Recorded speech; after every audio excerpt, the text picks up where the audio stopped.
Hello, how are you doing? I am good, thank you. Welcome to my channel, The Heart Clinic. My name is Rachel Mbogwa. Thank you for subscribing. If you haven't, kindly click the red button on your screen. Today, we are looking at your question. If you have a question that you'd like to get a counselor's perspective, kindly write to my email that is on your screen. To our today's question, let's call this guy John and his friend Peter. Sounds like the disciples of Jesus, but anyway, that's not their name. Peter is a PhD holder. After many years of study, he got a well-paying job, which has a package out of this world. He has a company car that is serviced and fueled by the company. All he does is to drive it. He lives in a leafy suburb, in a secure gated community where he bought the house.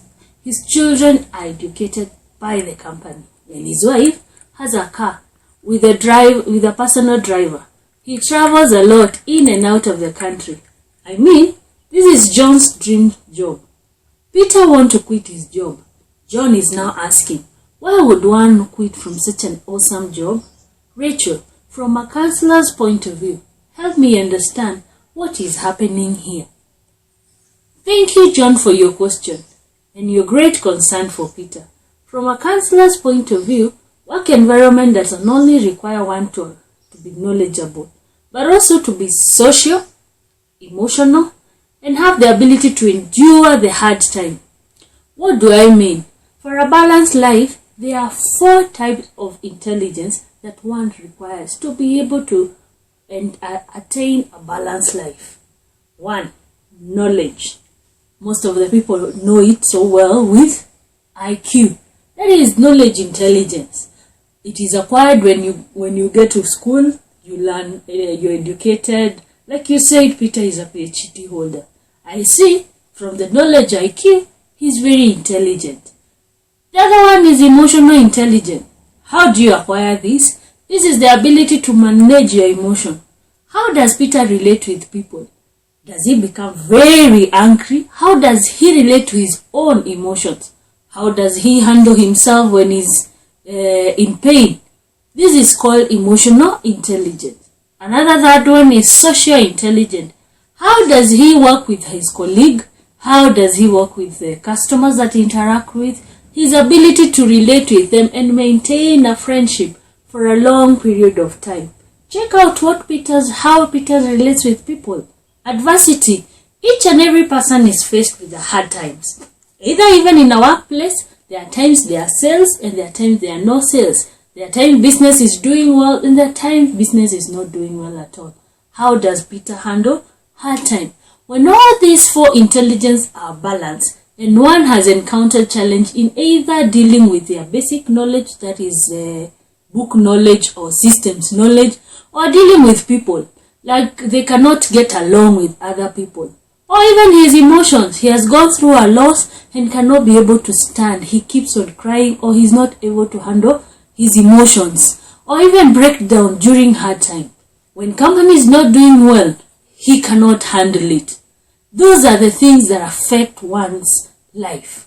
Let me take you back to our upbringing. Our parents were brought up from a regime where few people were educated. This means that our parents treasured education because of a very good job that the educated people got, like the doctors, the teachers, and also engineers. They ensured that their children got education regardless of their financial situation, telling them, go to school, work hard, get a good job, and you'll be happy. So people hoped for a happiness in good jobs, and of course, with more money. Through the education system, the knowledge intelligence was equipped, nourished, and even established. They nurtured it, improved it, whereas the other intelligence like emotions, social, and even adversity were neglected. This created great scholars, people who were very enlightened. Some even went to developed countries to further their education. And in this, the education level was very high. From the stories of the man that you just shared, could you check how well was his emotional intelligence, social intelligence, and his ability to face hard time developed? Was it neglected or was it well developed. When we are faced with emotional issue, how does Peter respond? Does he know how to handle his emotion? And if he does not, does he seek out for help? What do I mean by emotion? A heartbreak, work-related stress, pressure, loss of a loved one, or even loss of a pregnancy from a relative or a wife.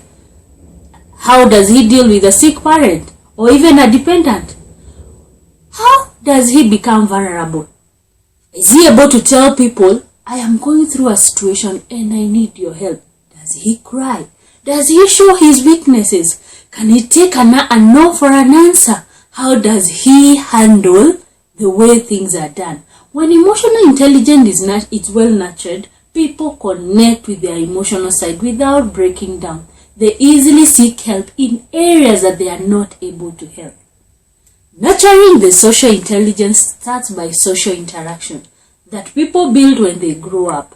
The social interaction includes mentorship program, such in the past, people used to gather young men together in a fireplace, and they will discuss what is a man expected to do when they grow up and what is their responsibility in a home. On the other hand, women will also be gathered in a setup where they are taught how to cook, how to take care of their husband, what is their role in a family setup. This gives them skills on how to interact, to relate with the young, age mates, and even elderly people.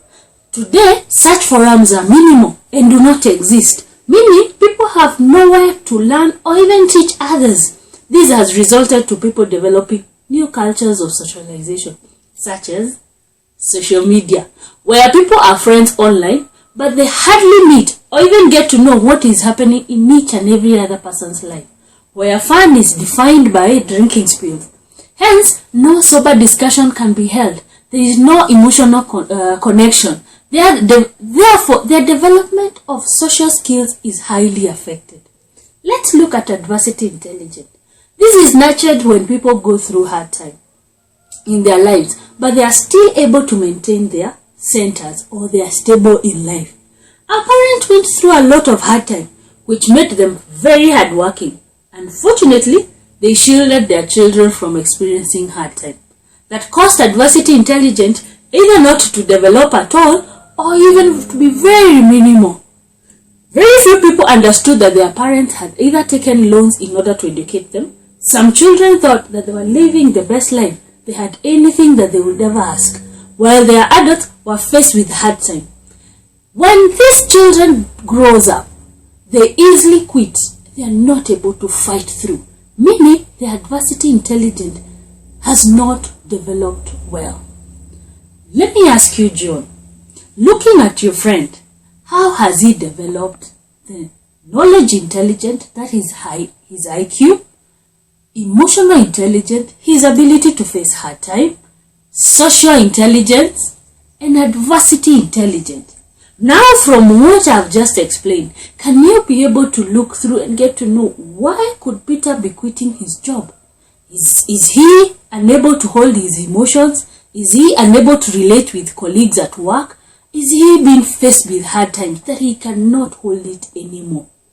People with high emotional intelligence and social intelligence tend to go far in life than those who just only have knowledge intelligence but very low emotional and social intelligence. Most people capitalize in improving intelligence, that is going to school, furthering their education, going abroad for further studies, while they do not focus on their emotion. They hardly know how to express themselves. They hardly get to know why are they feeling the same way they are feeling. On the other hand, they do not relate with people. People are not good. People do not have good motives. They do not know even how to interact with different kind of people. And that's why you'll find someone will say, friends are so mean, friends are so bad, but it is the ability to relate with people that is not there. A man of high knowledge can end up being employed by a man of high emotional intelligence, high social intelligence, even though his knowledge intelligence may not be at par. And he may end up becoming a better manager than the one with high intelligence. You're wondering, what do I mean? A C student who has very good high emotional intelligence and social intelligence will end up employing an A student who has high knowledge intelligence, very bright, but very low emotional intelligence, or can barely face hard time. Your emotional intelligence represents your character. Your social intelligence represents your fame. Start habits that will improve your focus, emotional knowledge, adversity, and social, but more so, especially your emotions, intelligent and social. But do not forget to work on your adversity intelligence. Adversity intelligence determines who will give up in face of trouble, who will abandon his family in times of trouble. Kindly note, knowledge intelligence is what help one to acquire or even retain knowledge, such as memorizing books or even recalling what they have been taught, memorizing systems, or even recalling how best they operate. Emotional intelligence, this is what helps one to be able to maintain peace with each other, to be able to keep time, to be responsible, to be honest, respect each and every person's boundary, to be very humble, and to be genuine in considerate.